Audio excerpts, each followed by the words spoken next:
Ame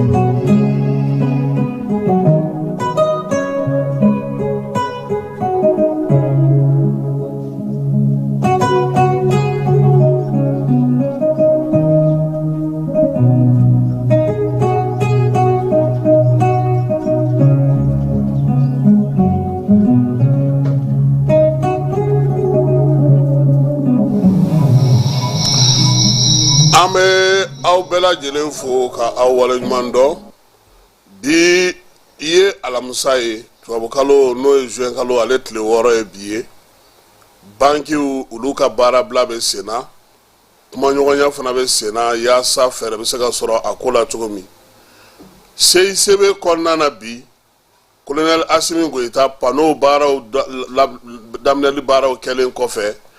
a ye groupe électrogène 16 o ta k'o di énergie mɔgɔw ma bi Amadou Nba n'o ye Sinabefu secrétaire général ye ale ma bila fɔlɔ nka min ye kumaw bɛ senna yaasa hakiliw bɛ se ka kɛ kelen cogo min yani a ka bila lakana belebele o sigilen no sangaw fɛ sabula sankɛmɔ baaraw premier ministre ale taar'o kurumo karili kɛ bi sɔgɔmada in na sangaw fɛ min ye sankɛmɔ a ta ko 624 na o de tun bɛ yen bi o de la Sogel ale ma ye groupe ninnu di yɔrɔw la mayina lafiyabugukaw olu fɛ yen bingalikɛlaw olu b'u sɔn min ye 15 de l'environnement ye ale daminɛna Kayikaw fɛ Yirituru fa bɛɛ lajɛlen fɛ Tomiya Croix-Rouge maaw olu kɔntalen no sumansi di olu ma yaasa samiya bɛ se ka nɔgɔya u bolo cogo min kɔkan kibaruyaw la sa Irisiw ka jamana ni jamana wɛrɛ cɛ sira ɲɛnabɔ ministre ale bɛ taama na Farafina a taara jamana caman na ka ban Chad ale ni Guinée olu kɔni a taara olu fɛ o kuma cayalen no tile fila in na Irisiw ka wolomasiri tabaw ka danga min tun bɛ an fɛ yan n'o ye Lunesi ye ale fana taalen no Burkinakaw fɛ Diego Maradona ala ka hinɛ a la ale tun ye Ballon d'Or dɔ sɔrɔ o Ballon d'Or in Faransikɛw ka tɔn dɔ tun y'o d'a ma jɛkulu dɔ tun y'o d'a ma Ballon d'Or in k'a suɲɛna sisan a yera Faransikɛw tun bɛ fɛ k'a feere tribunal mɔgɔw ko k'a tɛ se ka feere ko minnu ye feere in dɔgɔda k'u k'a bɔ a ma ko n'o tɛ k'u bɛɛ bɛ taa kaso la Coupe d'Afrique n'o ye ŋanaw ka kɛnɛ ye Farafina kɔnɔna na Côte d'Ivoire ta tɛmɛnen kɔfɛ Maroc baaraw tun kan ka kɛ san wɛrɛ k'o bɛna na bɔ a ma k'a bila san 2026 la sabula min ye diɲɛ kɔnɔna na tɔnw n'o ye Coupe du Monde des clubs ye o tako fɔlɔ o fana kan ka kɛ o waati kelen kɔnɔna na équipe 32 o de kan ka ye o la o de kama ndulati ale bɔlen n'a ma kibaruyaw an b'o olu walawala aw ye sisan sɔɔni.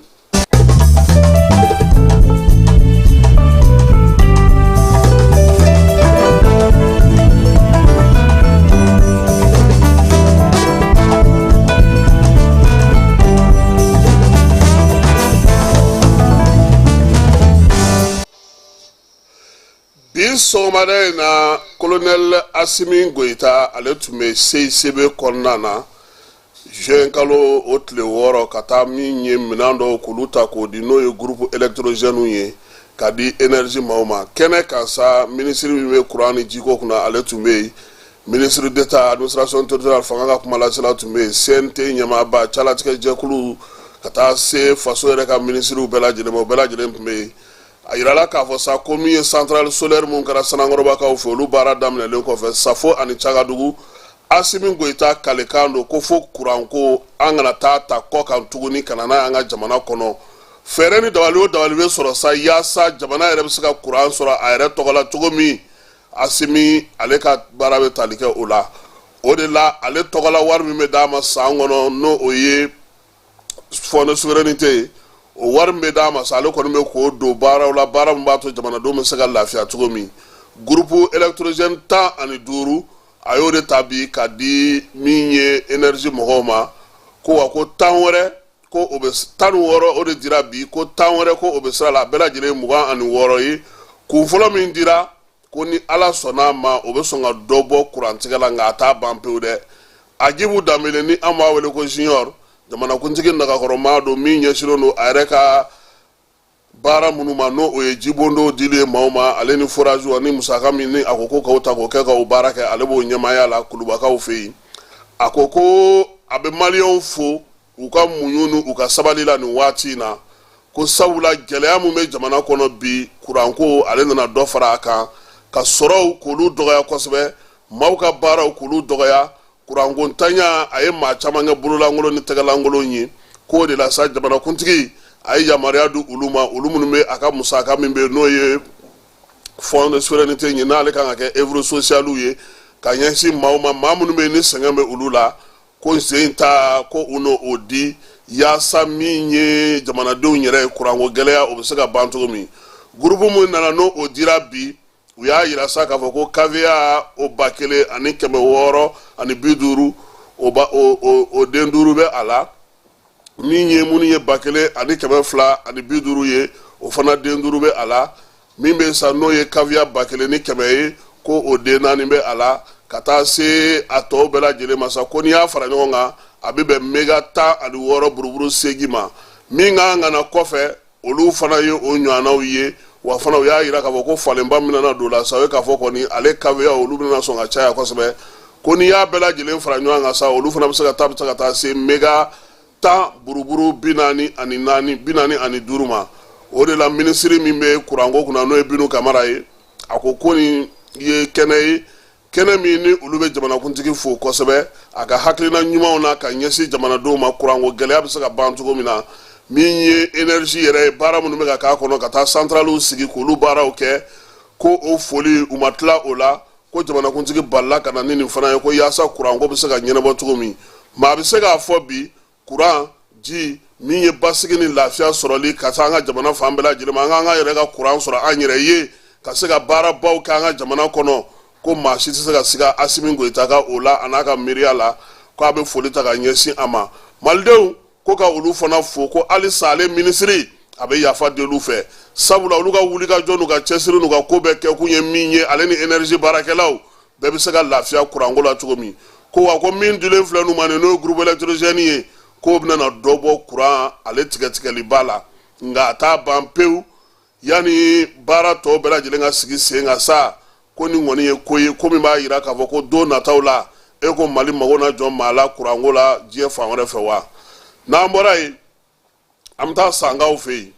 premier ministre Choguel Kokala Mayiga ale taara yen sɔgɔmada in na jamanakuntigi tɔgɔ la sangɛmɔ ta ko 624 kɛnɛ kan maa minnu y'a bisimila sa o ye san gouverneur ye n'o ye colonel major Ousmane Sangare ye ka taa se Félicité Jara ma ni ale yɛrɛ ye san maire ye dugudenw fasodenw ka cɛnjɛkulu min ye Sangaw ye u bɔra fa bɛɛ lajɛlen fɛ u nana yɔrɔ min na u ye a kunbɛli baara kɛ kunbɛli kɔfɛ maakɔrɔw Choguel Kokala taara olu fo k'olu waleɲuman dɔn ka sɔrɔ ka taa sa min ye san yɛrɛ kɔnɔna na kɔlɔn min bɛ yen n'o y'u ka kɔlɔnba in ye sa ka taga i ɲɛda o kan min ye tilegan waati n'o ye salifana ye a ka sɔrɔ ka taa sa kɔ in ka taa a labila maaw ye jɛgɛmɔ o ka sɔrɔ ka daminɛ Bamakɔ yan baara ma se ka kɛ bi sabula min ye bankiw ye station d'essence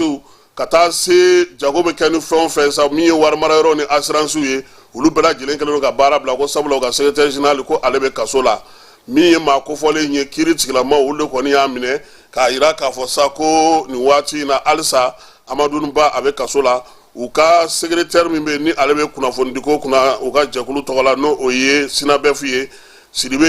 an n'a lajɛ n'an sera ka ale sɔrɔ sabula an n'a kun ye ɲɔgɔn sɔrɔ tilegan in na waati min na a y'a jira k'a fɔ ko min ye Amadu Ba ye ko a ma bila ko halisa ko a bɛ bolo la min ye baara in ye a ko a ma nɔgɔn kosɛbɛ sabula ɲɛɲiniw bɛ ka kɛ a ko la kuma ɲɔgɔnyaw bɛ ka kɛ a ko la syndicaw olu ka wulikajɔ ka kɛ ni nin ko in ye ayiwa an ye Sidibe sɔrɔ Sidibe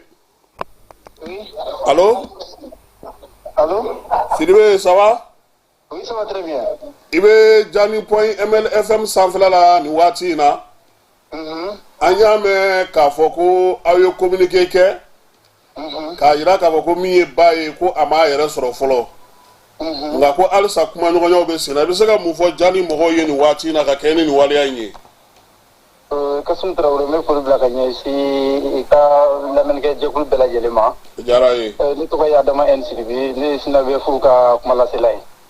n bɛ bɔ k'a fɔ information bɛ ka passer réseaux sociaux kan Sinabefu t'i yɛrɛ y'a kɔnɔna la nous on n'a pas fait un communiqué officiel par rapport à ça jusqu'à présent nous y'anw ka avocat ye et aller avec avocat Baroque pour sa libération.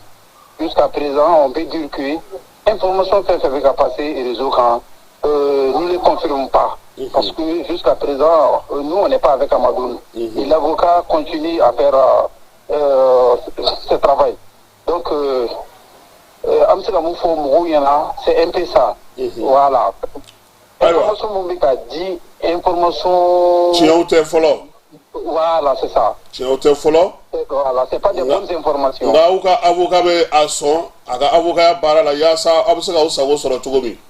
Voilà, jusqu'à présent, avocat Barala, pour que on s'accorde pour tout le monde. On militant, ou bureau exécutif voilà, bureau exécutif depuis c'est ça. On chargé là, chargé là à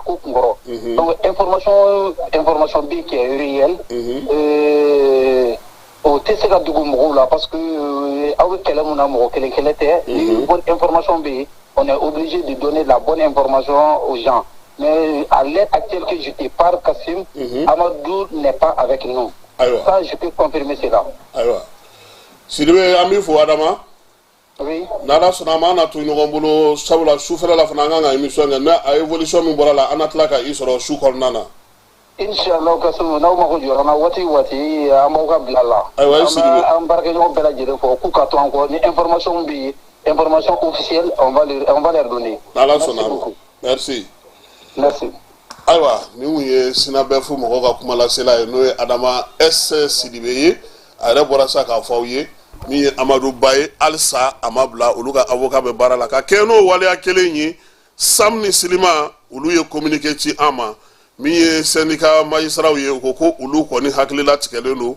bara me ka pour économique et financier la ko ubeka ako sege ka jatemina ka laje yasa absaka ka tumi ko mado be ko ni minana ka fo ko oye bayele mali do de ke mi nye bara mi ni sharia be oko ko odeato luka barabe ulube ko bara jatemine silimani sam kuba nyini maisra fe ko maisra ko haklina ke kelenye ko haklina ke kelenye ya saminye sharia e alebe saka ka baraka to bina ka se fo adana ni ko ina ko minye sharia ko nye ko sharia ka nomle li bara ko ulube to sena ni ko ina sam ni silima kuba nyinu ka tondo fe mamu pour l'économie ko nana ko ka baraka ka soro o ma joro o ma sira uluka demembu yoro sam togola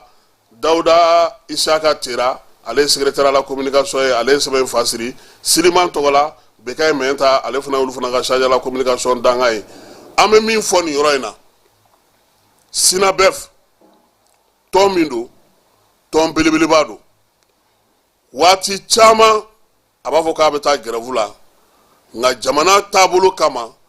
jamana ketugo kama aba munyu ka sabali ka son jamana nyemo tama ka grève nunu to isabula degun chama me jamana kono bi ambu nyinu ufe alsa ukato o hukumu konnana maisraw fo tisaka ke maisraw ko jamana kono ni ko ye bi ko abe ka nyesoro maisraw de be ka barake ka maisraw fo uka o famel ko nyumana ame mi nyinu fe jamana do ya wele ka min fanye ni ko ina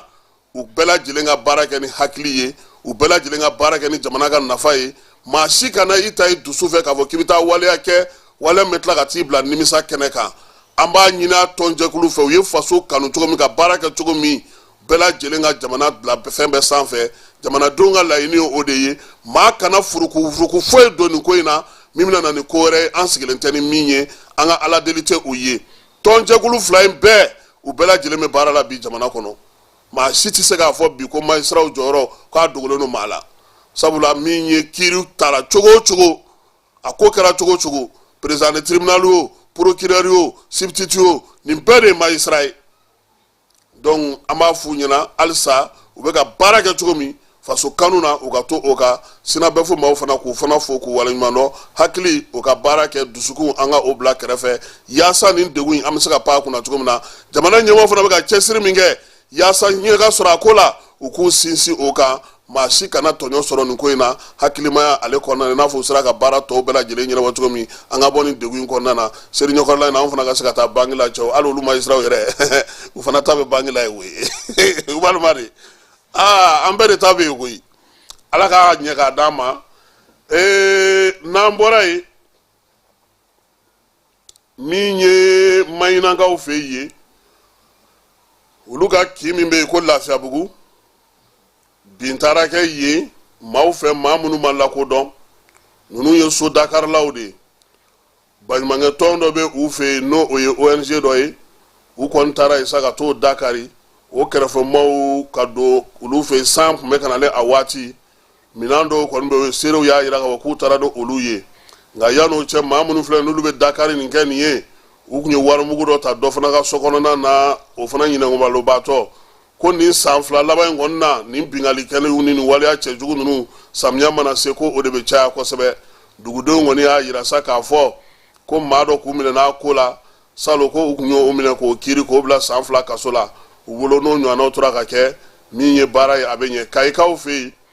sigida lakana baara min bɛ n'a fɔ ma ko quinzaine de l'environnement dɔgɔkun fila o baara daminɛna olu fɛ yen u ka gouverneur sa ale taara u ka CESCOM na n'o ye dirayakaw fɛ yen ka taa ɲamancɛw k'olu baaraw kɛ yen yirituru u y'o fana sigi sen kan yaasa Kayi fana yiri bɛ se ka caya yen cogo min ye dɔgɔkun fila ye n'o ye quinzaine ye u y'a jira k'a fɔ k'u tɛna da o dɔrɔn ma koyi ko waati yɛlɛma ko bɛ se ka kɛ cogo min na ani sigida lakana bɛ se ka kɛ cogo min na musow ka seko dɔnkili min b'u fɛ yen ale ni GIE ɲagalen maaw k'olu fana kɛlen don k'u bolo di ɲɔgɔn ma sa ni eaux et forêts yaasa Kayi yɛrɛ bɛ se ka jɛya cogo min ani Kayi fantan naani bɛɛ lajɛlen pluriel action ani action contre la faim k'olu bɛɛ lajɛlen kɔni ye nin ko in denfaw ye yaasa ko bɛ se ka ɲɛ cogo min sankɛmɔ an bɔra k'a kuma fɔ sisan a baaraw daminɛna sankaw fɛ yen bɛɛ lajɛlen kun sigilen don ka min kɔnɔ sa o ye ka taa kɔba in dayɛlɛ sa Sogɛli Kokala Mayiga ale y'o kɛ sabula jamanakuntigi o y'ale bila ka taa yen maa caman kɔni bɛ san kɔnɔna na bi san dun fana ye dugu min ni basigibaliya ni groupe bamanciwale kɛbaw bɛ yen o de la lakana tigilamaw olu kɔni ye caman fara u ka wulikajɔ kan u kɛrɛfɛ fana ANASER fana taalen don sirabakan kasaraw bɛ se ka dɔgɔya cogo min ka taa dugudenw olu ladɔnniya ko la ni san lamini bɛɛ lajɛlen sabula anw fali wotorotigiw anw so wotorotigiw anw dɔgɔjɔlaw anw kokɛkɛlaw maa minnu bɛ nana ginta yɛrɛ ni ɲɛnajɛ kama ko ninnu bɛɛ lajɛlen kɔni de kɛlen don ka sanfa bi ANASER ɲɛmaa min bɛ yen sa n'o ye Isa Bakari Tarawele ye ale yɛrɛ kɔni ye a da u tulo kan u k'u hakili to u yɛrɛ la min ye san kari furubelebeleba 3 ye ko accident ka ca yen kosɛbɛ maaw ka fɛɛrɛ ni dabali kɛ yaasa cogoya min na o ko bɛ se ka dɔgɔya cogo min ye san sirabaw yɛrɛ la u ye fɛɛrɛ tigɛ yaasa basigi ni lafiya o bɛ se ka na cogo min na sankɛmɔ ale bɛ se ka kɛ k'a sɔrɔ min ye ɲina accident caman ma ye a kɔnɔna na Croix Rouge International ale ye sumansi tilan kɛ dugu 4 ye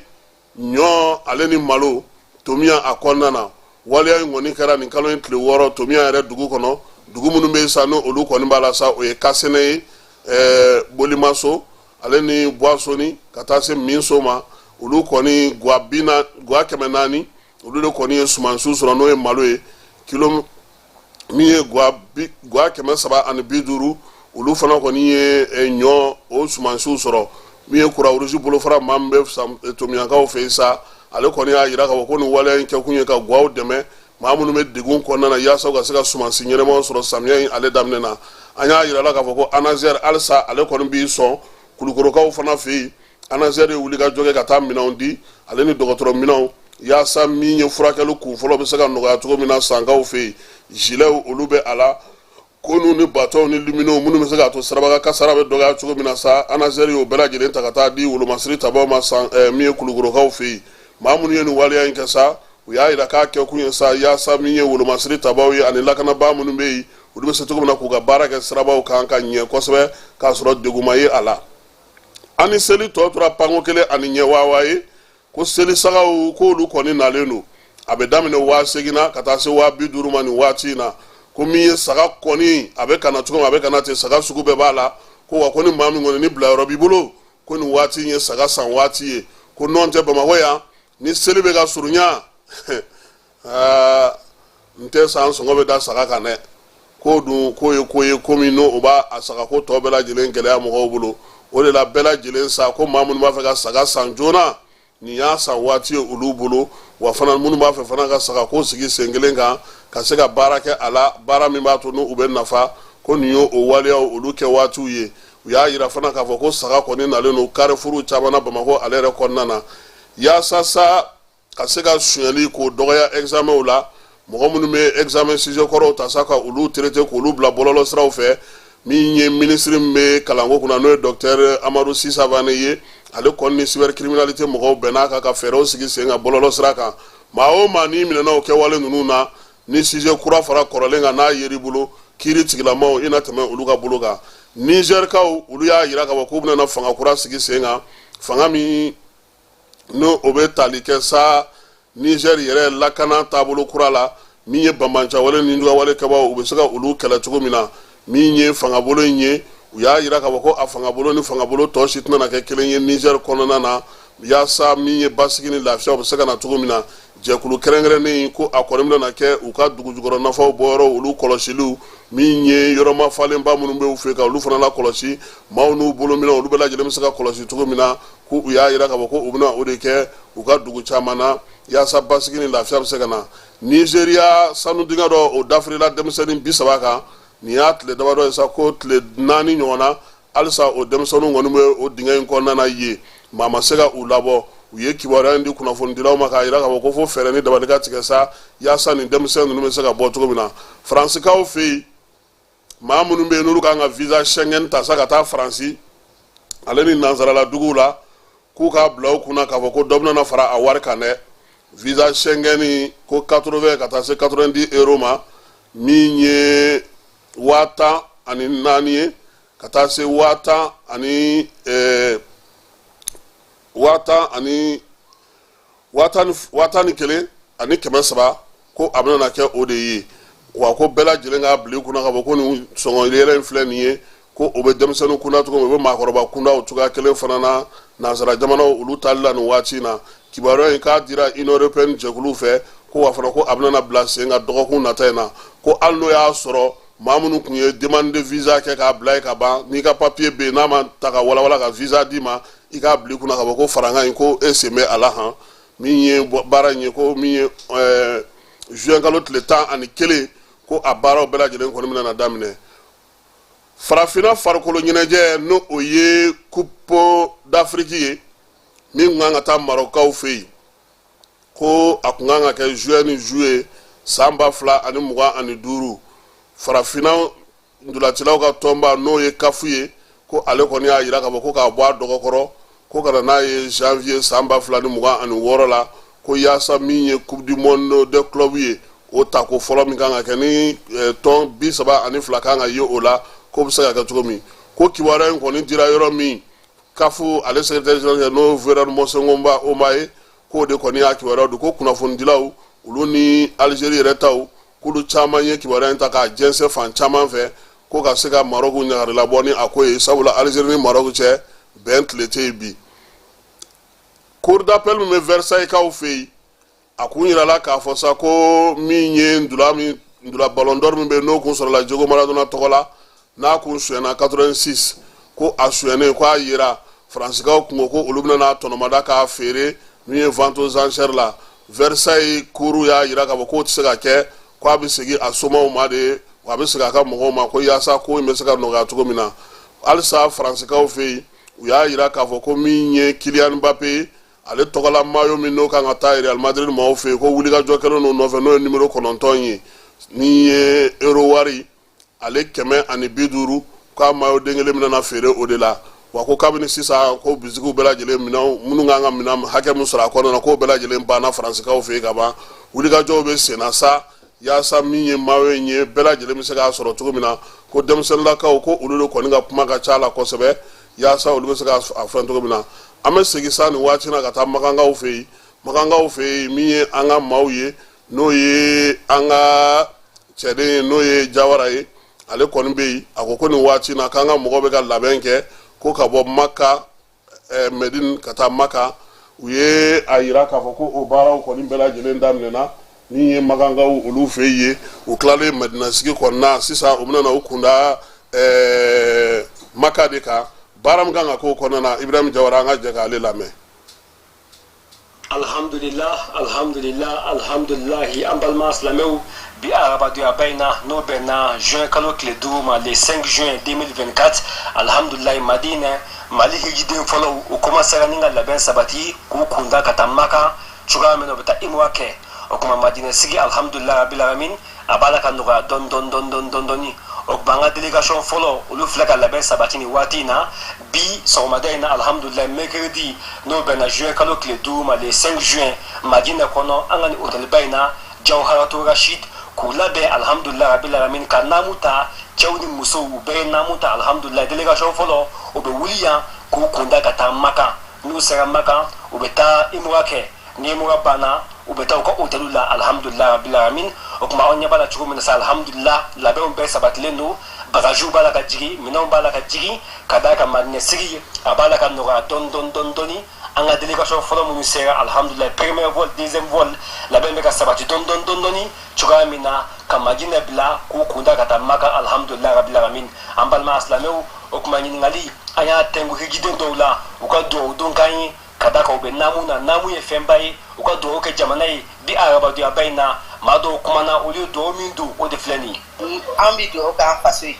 ambi do ka sini ananga sababu ma do ye anyera ka captain bawi ambi do ku bisara fem ya ala ku kishima ala ka anga jamanai ala ka kisika tanga ala ka bojugu bulu hal sa ambaji na ala fe witinen wala ala ku gwa kono mami ngo kibanga mali jaba ala ki yere mado ala ki yere digati ngono anyo ni ala na ala kirafe wallahi na dara maka hami fo ita na faso ko ode hami ba on nina asim yo nyeji che amma ina ala ka ala kana tu jabala ala kana tu namarada ala ku kaka ala jati kama bido la ro maka ba solli ala rasul ambe ala fo ka ala wali man ka fa na mbafu ala ka hinawla ala ka la rasul an kuntigi Muhammadu sallallahu alaihi wasallam kishin nene ba asin ambafu ni ya an hijira asim na jeni on storasi bela jeli ambe bela jeli fu bela jeli ni ya an ye dara alikabaka famaude yake ni famaude adinya ambe famin deli alafe an nanaka ala deli kele mi be malikono kele mi be jamana kono ala ka kele ya ala ka ba ala ni kira ka kele ba faman no ala ku korota ala ka jugu kula ala ka na jugu sula shidani kene ya labangoluma ala ka duma yantigi ala ka ala ya ka mamba kele mi be mali kono ala ka kele ala ka ba bew ala ni kira ka ba ka da ijide bela jele ne na bebe duwula bela jele be duwula fɛn bɛta don misiri kɔnɔ fɛn bɛta an kuntigi Mamadu sallallahu alaihi wasallam kisi nɛmɛ ba ye mɔgɔ bɛ taa ye bɛɛ taara suguru bi ala ye maliko la ala ka mali suma ala k'an denw ala k'u kɔrɔta kira k'an denw kɔrɔta janfa ala k'u kisi janfa ma jugu min b'u la ala ka jugu nagasi kira ka jugu nagasi ni y'an tigɛ ala k'o kɛ ala ka jamana suma ala ka jamana kulu suma sintane be jamana kono ala ka fatu ala ka bɛn ni kelenya sabati an nana ɲɛda ala ka kira de an nana ala ka amina ala ka hɛrɛ k'an ye ala k'an ka bato bɛɛ lajɛlen ladi bato ala k'a kɛ bato ɲuman ye ala k'an ka hijiw minɛ ala ka barika don denmisɛnninw na ntan ni walita ala ka hɛrɛ k'a bɛɛ lajɛlen ala k'an kunna diya denmisɛnninw ala k'u jigi tugu minnu ka baara ko gɛlɛyalen don ala ka baara nɔgɔya minnu ka furu ko gɛlɛyalen don ala ka furu nɔgɔya minnu ka denko gɛlɛyalen don ala ka denko nɔgɔya ala kira Muhammad sallallahu alaihi wasallam faramana barika Salatul Fatiha faramana barika sallallahu rasul an foli kɛ an balimaw ye an foli kɛ jamana ye ala k'u sankɔrɔta ala k'u sayɛlɛ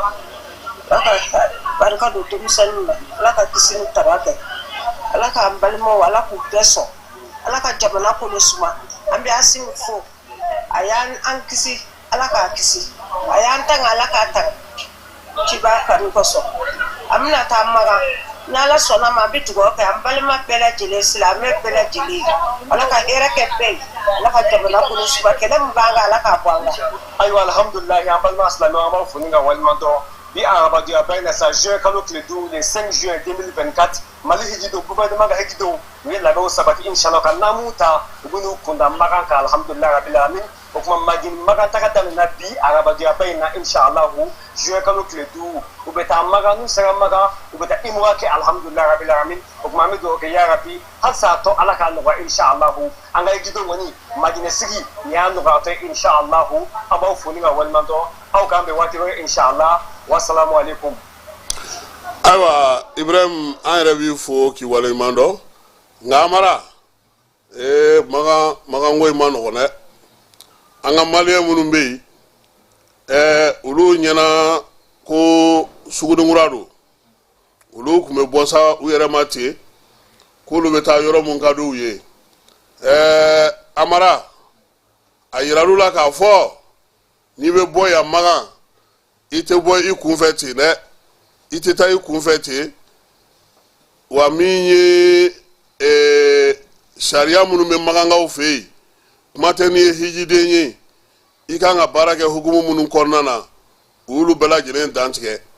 an balimakɛ n'o ye Sofiane Gakou ye ka bɔ États-Unis ale taalen don hijitaga la jaa ko bariji ni fɛn minnu bɛ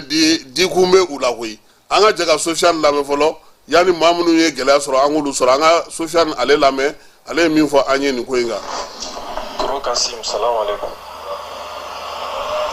Sofiane Gakou depuis Maka. Et kibaruya dɔ bɛ yen il faut que an ka ɲɔgɔn bilasira maliyɛnw ka communauté la sabu ne bɛ agence min na an b'a fɔ mɔgɔ minnu ma tamasɛku a dɔ bɛ an ka jama na harabahatɔ wulila k'a bɛ taa masjidi haram na donc caman tɛna faamu ne bɛ ko alikaba yɔrɔ u b'a faamu a n'a ka baji ma bɔ u bɛ baji min kɛ mɔgɔ kan na ani u bɛ sticker min kɛ mɔgɔ tɛgɛ la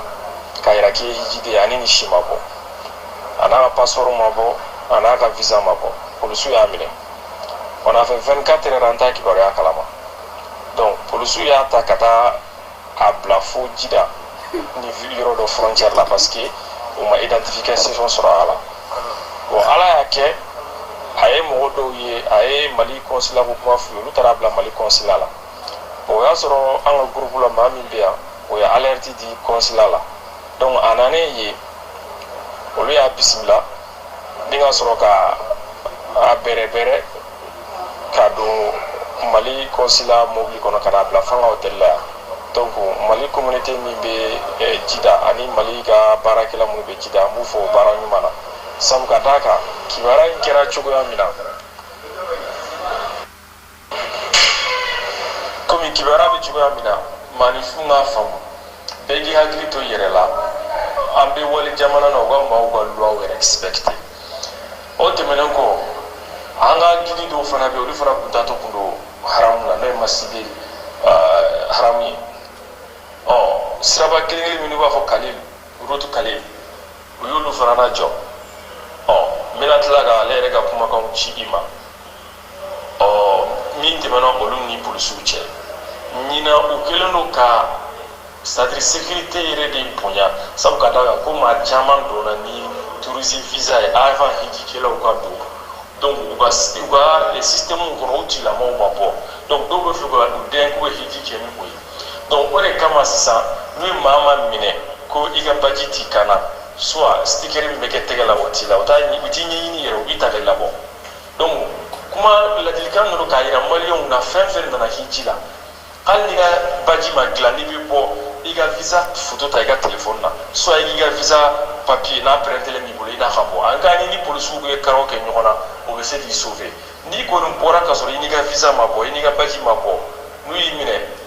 ni ala ma far'i kan n'a processus daminɛna hiji bɛ sɔn ka ban k'e to kɛnɛma dɛ donc o kibaruya dɔ Kasim k'a d'i ma i k'a fɔ maliyɛn communauté ɲɛna minnu bɛ Madina n'u ma se yan fɔlɔ ani minnu yɛrɛ fana bɛ yan u k'a lajɛ ni min bɛ bɔ i n'i ka visa ka bɔ hali ni i ka agence ma se ka i ka baji labɛn i n'i ka visa mana bɔ n'i ye o yira sabu tablette b'u bolo n'i y'i ka visa n'i ka code don tablette kɔnɔ automatiquement u b'a dɔn k'a fɔ ko i ye hijiden ye n'i ma bɔ ni nin fɛn fɛn n'u y'i minɛ ani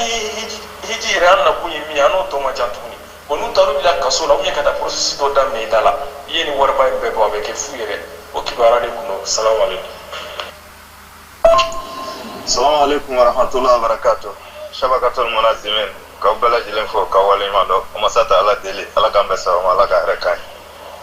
ye. A balimakɛ dɔ Abubakar Tangara Betang Voyage et Service alhamdulillah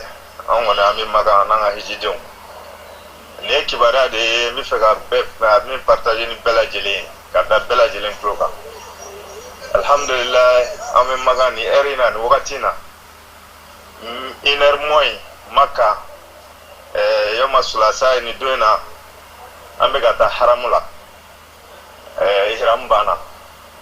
an taatɔ polisiw y'an lajɔ Sari Ibrahim Khalil la camanba de don ne ni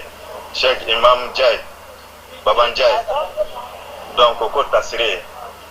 bon an y'an ka bracelet jira ko la ko tasiri ye bon Baban Jai Imam Baban Jai ale ye a ka visa copie b'a bolo ale y'o bɔ k'o di u y'o lajɛ bon ne ka visa copie tɛ n bolo mais a bɛ n bolo téléphone kɔnɔ donc ko n ka basama da n ka empreinte da téléphone b'u bolo nana ni u ka appareil ye donc ne ye empreinte da donc o y'a lajɛ ko non ko tasiriw tɛ ne bolo ko ne su hajj ne ko mais o ana wahid rais alhamala donc ne ko haza yani mustahil ko non ko le su hajj yani ko ma fi tasiri donc Baban Jai o y'ale fana tɛgɛ da ka ka empreinte ta o ko huwa hajj inda hu tasiri bon ne ye obligé ra de sisan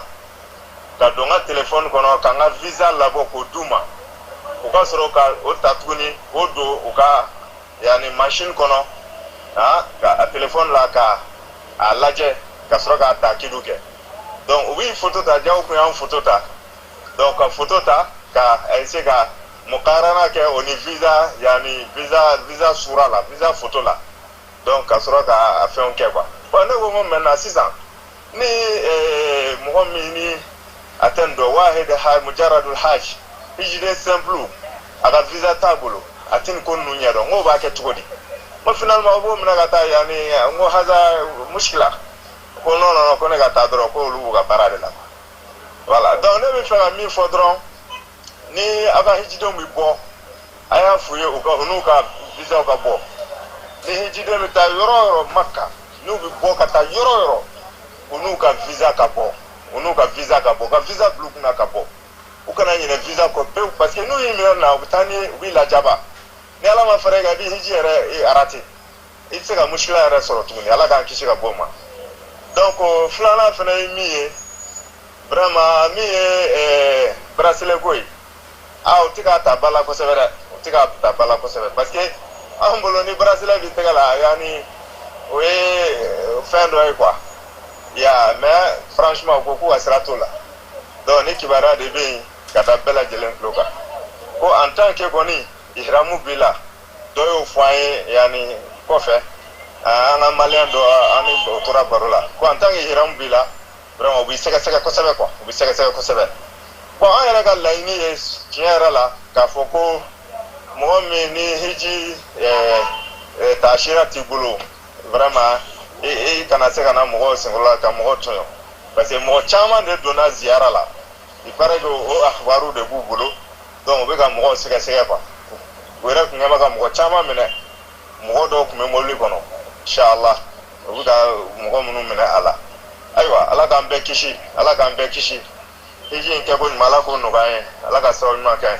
wassalamu alaikum warahmatullahi wabarakatuh merci beaucoup vocal jiyana dɔɔni merci mɔgɔ bɛ bɔ yan k'i bɛ taa hiji la ka tila ka taga ɲini ka papiye kɔ passeport i ka document de voyage bɔrɔnin dira u ma yan bankiw fɛ a y'a bɛɛ bila a kɔnɔ k'a to aw disi kan n'aw taar'o bila k'a bɛ taa ko wɛrɛ kɛ mɔgɔw ka jamana kan o tɛ ɲɛ dɛ an kɔni bɛ min f'u ye u k'u ka sɛbɛnw t'u bolo u bɛ lakodɔn ni sɛbɛn min ye Sofiane ye min fɔ o de don maa caman de bɛ yen hiji kɛnɛ ka ɲina olu taara olu ye tourisme de ta c'est à dire ka taga yɔrɔw lajɛ mais hiji sɛbɛn o t'u bolo magankaw tɛ fɛ ɲina maa k'i profiter donc ni maa t'i profiter e min nana par exemple an balimakɛ min taara bila fo jeda ni ale tuma farati hiji tun bɛ k'a kɔ o ala farala ka de donc tɔ fɛn fɛn bɛ yen k'u ka papiyew minɛ k'u ka sɛbɛn bila u kun n'u bɛ taa fa o fa sɛbɛn b'a jira k'a fɔ k'u ye hiji baara bɛɛ lajɛlen kan sɛbɛn bɛ dafa u k'o t'u bolo yaasa et puis maa kelen ko yɛrɛ ka di nin na ni bɛ nin bɛɛ kɛ jama la ni jama y'a kɛ ɲɔgɔn fɛ o de la i bɛ lafiya o an kɔni bɛ dugawu kɛ hiji a bɛna na se a phase min ma sisan o de ka gɛlɛn o de ye maka ye madinasigi banna sisan maka de bɛna na daminɛ maka yɛrɛ fana étape ni fɛnw ka ca nka n'ala sɔnna a ma an ka cɛ ale madina kɔnɔw a y'olu fana ko dɔ kɛ olu fana ka sini an na o da mɔgɔw tulo kan ka bɛɛ lajɛlen fo ka bɛɛ lajɛlen waleɲuman dɔn ka bita in k'o jɔ yanni nɛgɛ kanɲɛ 21 kɛ an b'a aw bɛɛ lajɛlen fo ka waleɲuman dɔn jani.ml sugandili la k'aw ka kunnafoniw sɔrɔ k'aw to diɲɛ fantan ani naani bɛɛ lajɛlen fɛ a k'an bɛn nɛgɛ kanɲɛ 21 débat politique ale kɛnɛ kan.